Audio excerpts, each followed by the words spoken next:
Welcome to the Humanity Leadership Podcast. My name is David Wheatley. We're here to talk leadership in small, bite-sized and practical chunks. Enjoy.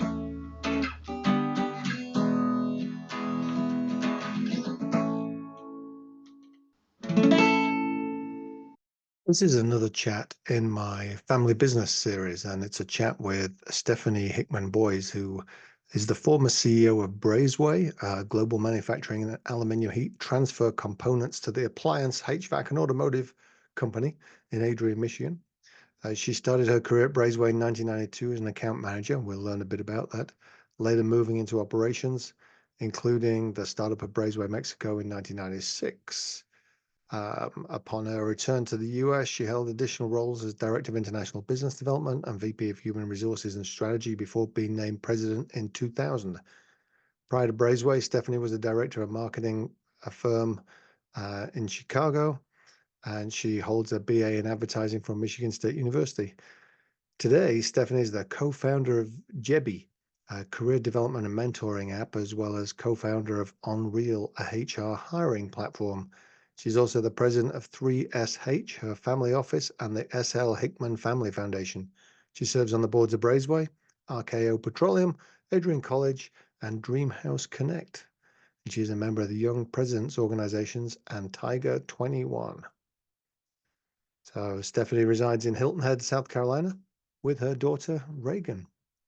So this is a chat that we're talking about her experience of family business, and enjoy. Well, thank you for joining us, Stephanie. I appreciate you spending some time this afternoon. Thank you for having me. So great. And so tell me a little bit, a potted history of your business and the family generations and where you sat in that business.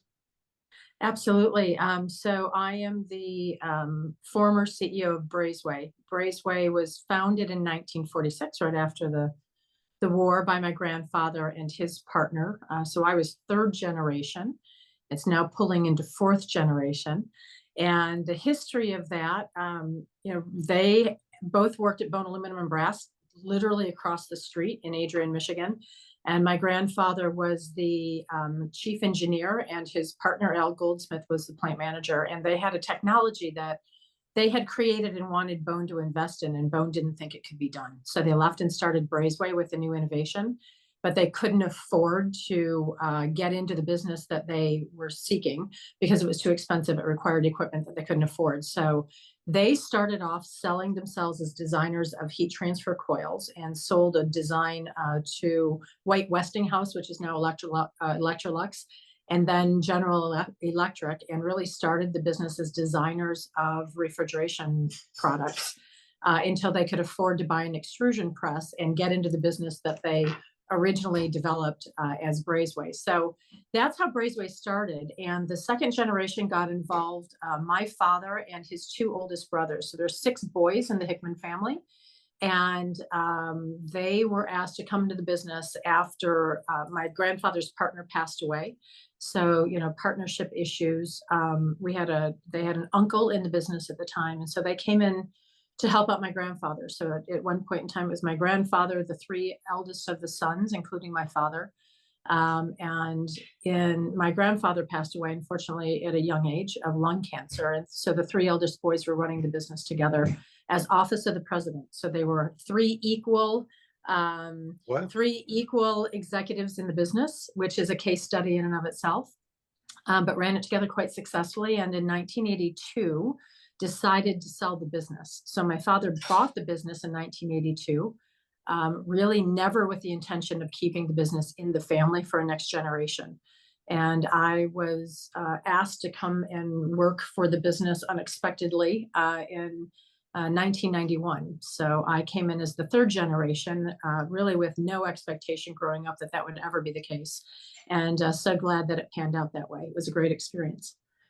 So we sit here today now, sort of moving into the fourth generation of ownership, and we've brought in a family out of Sweden, the Johnson family, that owns Axel Johnson. And Axel Johnson is actually a fifth generation family business. So we thought if we were really going to be successful in fourth generation, we would bring somebody in that's been through this once before. And they've been fabulous partners. So we are officially in our fourth generation now at Brazeway. Well, congratulations, and there's so much to unpack in that. It's fascinating. So, the first thing is, you're the second generation. How did they? What were some of the secrets to that, running the company as three equal executives? Ah, that's a great question for them. I can give you the perspective as we look back on things. I think the most important thing for them at that point in time is they all had a lot of respect for each other. And most importantly, they had very different skill sets. So the oldest brother, Peter Hickman, was a tech guy. He really loved the technology end and the operations. He loved the equipment and the engineering side of the business. He was an engineer. The second eldest brother, David Hickman, who ended up being a very successful banker later on in life, was a finance guy. And so he was the CFO, and just, excellent in terms of his job. My father, Steve Hickman, was a sales guy. So he was outgoing. He was very strategic in nature. And so they divvied up the roles and responsibilities in the business very clearly. And they each had a level of respect for what the others could do that they could not. And I think that really led to their success. So it was actually divvied up as well. It wasn't like they were all three trying to run everything at once. They No, had but their areas of they did have responsibility. equal power in the company. So they made decisions as a committee. And especially in a family business, that can be challenging, but they really did it well. So, and then two of them decided to sell, and your dad decided to buy. Yeah. So Peter Hickman decided that he wanted to start a production company. So it was back when video was really taking off, and he wanted to be in TV and video. That was his dream. David Hickman went on to be a longtime CEO of a bank, public bank, and ran the Michigan Banking Association as the chair of the Banking Association, very successful in his own rights. And my father he loved Brazeway. He wanted to keep the business. So he was the outlier of the family in terms of the decision to sell the business, and found a way to buy it. He couldn't afford to buy it at the time, and it was an interesting structure in terms of what they did. But it worked out well. It worked out in everybody's favor. Well, and that's always interesting because one of the things I've been exploring is what happens when the cousins get involved. And in some ways, that decision eliminated the cousins. Yes, it did. And so then you said, growing up, obviously this was a big piece of your world, but you had no expectation or intention of getting into the business, and yet. So that's true. My parents gave us had an interesting conversation with my sister and I when we were very young, and they made the comment somewhere along the way. We can't quite remember when this was, but they said, you should never expect to work for Brazeway. You should never expect to work for the family company. So my sister and I heard that as it's not an option. So go on and do your own thing, which we both did. I actually have an advertising major and ended up running a manufacturing company. So we both went on and did our own thing. And, through the summers, did little odd jobs and things for the company. I think I had the benefit of being the youngest in the family and spending a tremendous amount of time with my father later on in high school and throughout early college, as my mother was starting to spend time down south a little bit more. And I was up I was that kid that would sit in the back corner of the living room while my father was interviewing people at the house. And I would sit in on, cocktail conversations he was having with his executives about the company. Excuse me, my cat is loving the opportunity here to, sorry. Can I just put this on hold for a second and try to We're get a cat-friendly podcast. Okay, one moment.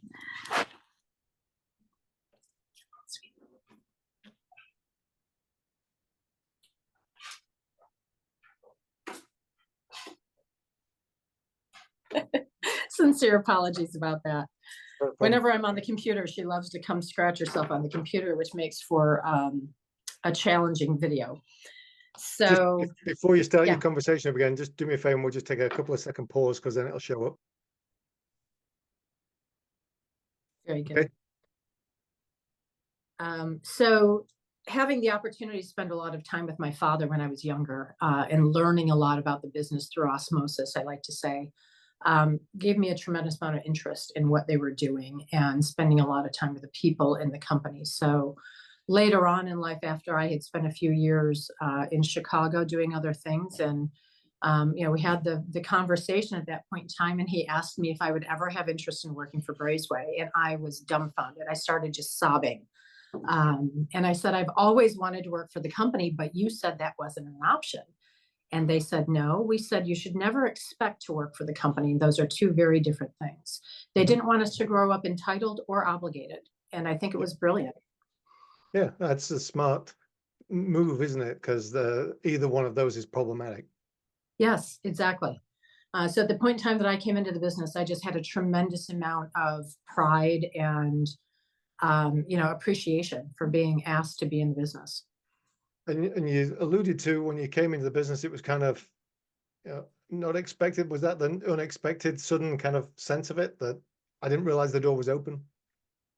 Yeah, I certainly didn't realize the door was open. And it wasn't as if it was an immediate transition. So we had the conversation, and I continued to do what I was doing. He sort of said, why don't you go do something else for 5 years or so, and then we'll talk about it later on. But I'm glad to know that you're interested.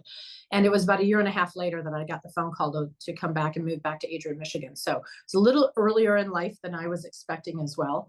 And there are all sorts of stories, and I'm sure lots of people would tell you terrible stories about Stephanie Hickman being far too young, and coming from Chicago back to a small town Adrian, Michigan, and working in the family business. So a lot of lessons learned on my end, coming into that business young, but it was also a great time to get my feet wet in all sorts of different areas of the business. So it really worked out well.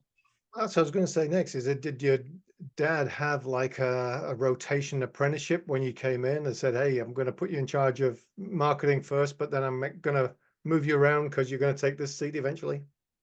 Yeah, that's absolutely what ended up happening. I'm not sure my dad had specifically a plan for it, but he had a desire for it. And he's really a brilliant man from the standpoint that he had a great team of people working with him, and he gave the responsibility to those people to mentor me and to take me through a path of the company that was like any other employee that would be brought into the business and working on a fast track to management. So I never really worked directly for my dad, and it really was never a mandate that I heard from him. It was from other people, but certainly came from his leadership, that I'm sure of.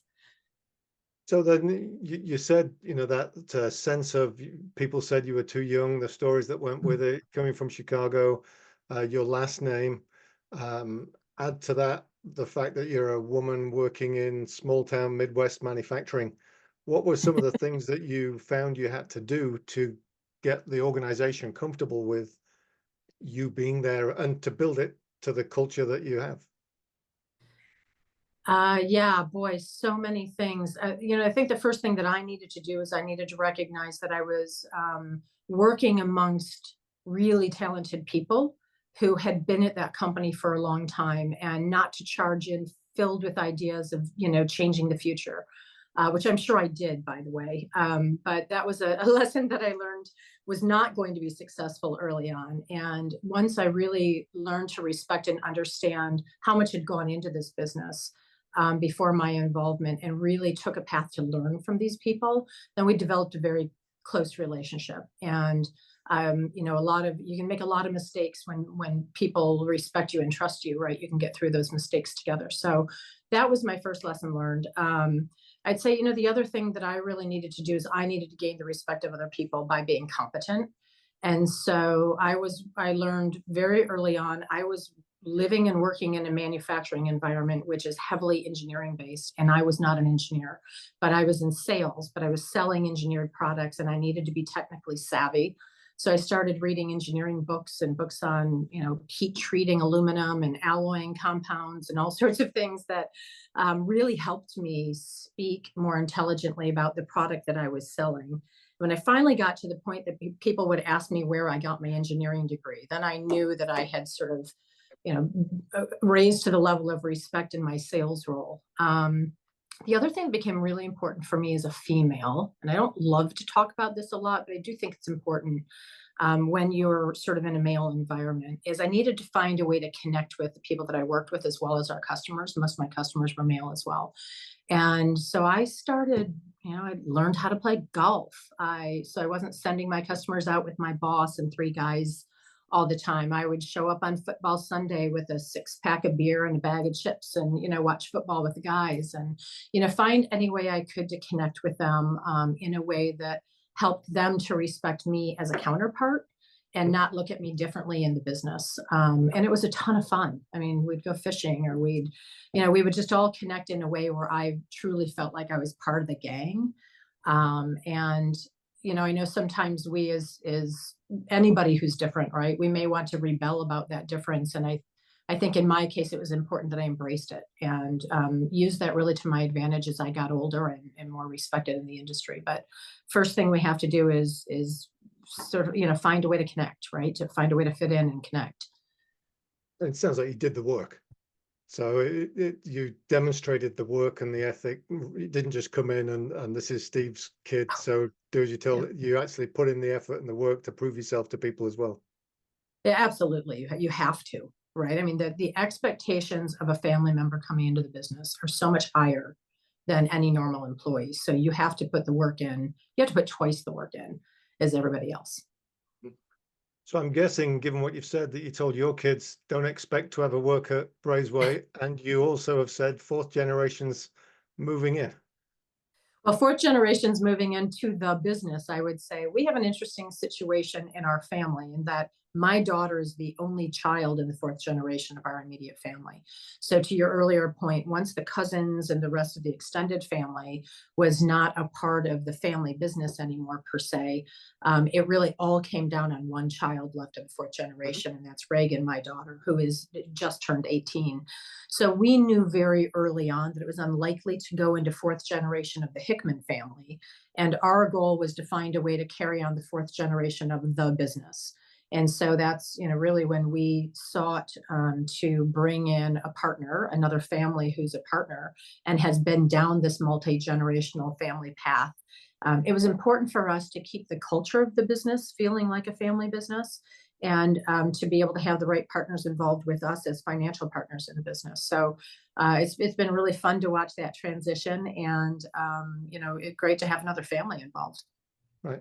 And so it's not that your daughter's looking into that. It's just the fact that now you're partnering with a family and you're holding the flag for the Hickman side, and you're also partnering with a fifth generation business and learning from their experience.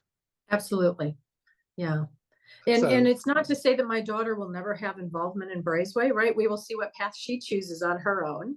And if that's a path that she shows that she's competent and interested and that opportunity is there for her at the right time, then perhaps she gets involved. But yes, there certainly is no expectation for that. And kind of the same conversation that my parents had with my sister and with me, right? So we'll see how that one plays out also. and so now retired CEOs, but still firmly on the board. Still firmly on the board. And so it's been really fun to watch this transition. My father and this was I don't want to say a tension between us for many years, I think a healthy tension, but the tension for us was at the point in time that he had retired and started to step away as president more than 20 years ago. And I moved into that role at the age of 32. We had this conversation over time at key points in the market of should we continue to hold the business as a family or should we sell the business or bring in a partner at a key cycle, right? Just as we would with a public corporation, we'd go to the board of directors and we would talk to the board about the structure of the business. And so we would have this conversation on a regular basis. And he would always say to me, he and the board, we have a formal board as well and have since 1982. I would come to the board and say, well, we're in a key cycle. The business is doing really well. And I feel that it's in my stewardship to bring to the family and to the board the opportunities that are in front of us to sell the business or partner with somebody else or do something different strategically. And the answer always was, well, what do you want to do, Stephanie? As long as you want to be in the business, we'll keep owning the business. And I always said, that's the wrong answer. The wrong answer is, what does the business need, not what does Stephanie need or what does the family need. And that was an important philosophy for us. We had the philosophy as a family that the family was there to support the business, not the other way around. Right. And so I always felt that it was my job as president or CEO of the company to be a steward of the company, to determine its strategic direction for the future, whether the family had anything to do with it or not. And so when we finally made the transition in 2019 to bring in the Johnson family as leaders of this company and to work together with them, that was really a key point at which we said, we don't think as the Hickmans we can continue to provide what this company needs to be successful moving forward. We need somebody with more international experience that has a broader view of the markets and opportunities for our people. And that's when we decided to finally change the structure of the company. Right. So, because you said you had, while you had ownership, you also had a formal board as Yes. well. How did you deal with the ownership versus leadership at different times during your career? Yeah, I am a true believer that owner and leadership are two different things. Just like a public company, we can own stock in a public company and we can buy it and sell it and reap the benefits of its success, but we don't necessarily get the perks of being employees, and we don't have decision making in the same way. We can vote as shareholders. And so we really structured ourselves as a family the same way. My sister and I both had ownership in the business, but I had management responsibilities. I had a salary and benefits and other sorts of things commensurate with any other employee at Brazeway. And my sister was a shareholder, and that's where the line stopped. And I remember there was a point in time, we had outside directors on our board, and we had very defined roles in terms of what skill sets we wanted those outside directors to bring to the board. And there was a point in time where that board was really there to support my dad in a transition. If anything were to happen to him, then the board would take over and they would sort of determine what to do. And later on, through my leadership, that started to change to the board is there to support the company, not just in a transitional sort of a mode. So there was a day when my father came to me and he said, I think we should put your sister on the board. And I said, okay, she's an interior designer. She's brilliant. I love her, but what skill sets does she bring to the board? And I said, I respectfully disagree. And so we kind of had that conversation, and he came to me the next morning. He said, you're right. It would be counter to everything that we have done to structure the support for the company. And I said, she's, again, the question of leadership versus ownership. I said, she's an owner, and she's a very responsible owner. And will continue to be. So we can have the conversation again. And when I told my sister about the conversation, she laughed and she said, I would be a horrible board member. Thank you so much for not asking me to be on the board. And she wouldn't have been, of course, she would have been a fantastic board member. But the point was we feel that we have very clear delineation between ownership and leadership. And I think that's important for any family to consider. So this is ownership, and that is very different from being on the board, which is very different from running the company. And I think and making those lines clear, so that even if you were on two of them, it was clear which hat you were wearing at the same time. Absolutely. I was all three, right? And I would often say that, okay, I'm going to put my ownership hat on here and I'm going to talk like an owner today. And there were times where I would put on I looked at myself as a hired gun, right? I looked at myself as any other CEO that was hired by the family to run the company. And so I would put on my hired gun hat and say, all right, as CEO, I have one answer, but as owner, I have a different answer. And my job is as CEO to bring those options to the board. I get to vote as a board member. That's true. So in which case, I'd have to have clear roles between those two positions. So what do you wish the previous generations had done differently? That's an interesting question. I'm just so impressed by our previous generations that's a really hard one for me to say. I think I will also say, because I sit on the boards of several other family companies, the one thing that I see that's consistent is lack of communication. And I think my father thought that he had communicated all sorts of things to us as a family that he, in fact, did not. And while he ran the business very successfully and ran our transition very successfully, I think earlier communication, more frequent communication, would have been helpful along the way. And I see that as a director of many other family businesses, that the lack of communication leads to lack of expectations, and then lack of expectations oftentimes leads to conflict in the family. So that would be my number one. Is that communication about transparency as much as anything, about what I'm thinking and where we're going? Yeah, transparency beyond I'm not wanting to show you or tell you things, right? Transparency of what I'm thinking and what's my Yeah. strategy and what do I hope for this business to be someday.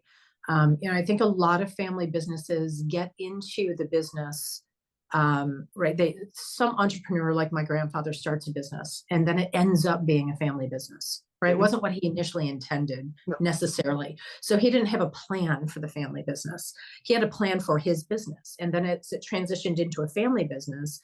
That lack of communication just kind of transferred to the second generation, whose job was to grow the business and not necessarily thinking about the structure of the family business and the family communication and communication to the rest of the family. They just kind of did what they did. And then by the time we got into third generation, as we know, many businesses fail before you ever get there. We really recognized a need for stronger, more consistent communication, not just to the family, but also to the business about the family. Right. So that's where I think a lot of family businesses don't think about the communication to the actual company about where the family sits strategically, or about what the expectations are for the next generation. Or, I'm not sure how much conversation went into from my father's head to the rest of the organization before I came into the company. I'm not sure what that timeline looked like. And, so a lot of people's worlds were changed, I'm sure, when Stephanie Hickman showed up. And on one hand, some were happy to think, okay, great, we have a third generation coming in to continue this great family business, which at the time was not a family business. It was just my father's business, right? Yep. So, and then others that were thinking, oh my goodness, what does this mean for us? Right? So this girl comes in, what is this all about? And so I think that communication to the company about the strategy, and the communication to the rest of the family members about what the desired strategy for the family business is it our strategy to continue this as a family business, or is it our strategy to do something different with the business? And everybody's sitting around wondering, to be honest, right? Yeah. We all Yeah. show up at Christmas time wanting to ask a question, but nobody's brave enough to really do it. So we hope and we wonder until the communication actually occurs, or doesn't in many cases, right? Things just happen. What's that meant for your communication to your daughter then? And yeah, so very early on, you're exactly right. I mean, when she was a little kid when I started talking to her about the very reality that I viewed my job at Brazeway to transition us into the fourth generation. And that likely didn't mean her involvement. That likely meant a different family or a different generation of leadership into Brazeway. She was very young. And, was I going to work until I was 80 and she was ready to carry on the business? But there's one kid and who knows if she's capable, interested, or anything else. So it seemed highly unlikely that we were going to transition this at any point in time into our direct fourth generation. And so I would talk to her about that early and often, so that it wasn't a surprise someday when she's now 18 and thinking, oh, in the back of my head, maybe I have this opportunity to work for the family business. When in fact she does not, or may not. I shouldn't say she doesn't. Of course she does, but not as an expectation of carrying that forth as a family obligation, if that makes sense. Yeah. So I was early and often. I also really learned that this piece of communication for me as a CEO was really critical, to take that on as part of my job. So how the business was doing, stewardship reports back to the family, not only in board meetings, but in family meetings, and bringing back any key decisions and information to my mother and to my sister and to the different shareholders of the business, of which we had a few directors that had become shareholders. So as any normal public company, I've had the benefit of sitting on public corporation boards as well. I really took that mentality to the family business and said, we're Right. going to treat communication obligations in the same way. So treat it like any other business, and the family thing is just a happenstance. Yeah, I It's think the kind of, family thing is a benefit, right? The family thing is a happy benefit. It's a get to. yeah. But I think the obligations are treated just like you would any other business. So in particular, when you were working alongside your dad, what were one or two best practices that allowed you to work together and still go to Thanksgiving?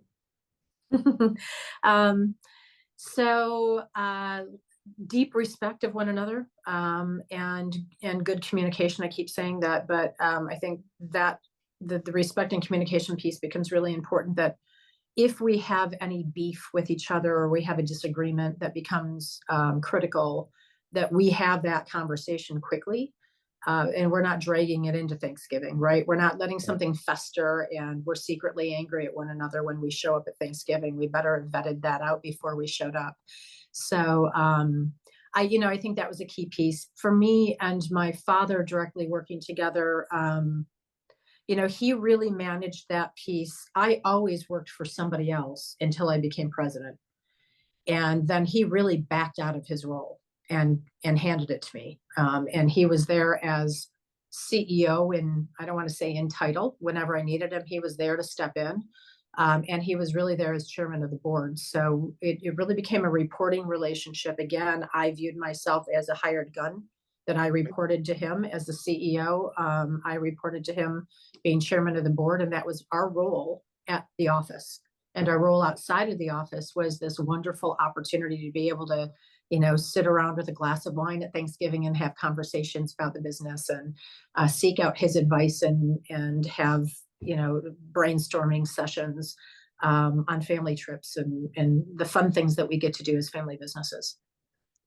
So, and is there I'll close on this one. Is there any challenges you've faced in particular that because of the family connections in the business that have been felt a bit more challenging than they might have been if you weren't family? Yeah, I think there always are. I honestly feel really blessed that our family business process was very smooth, and it wasn't without its issues or problems, but we very successfully were able to work through them.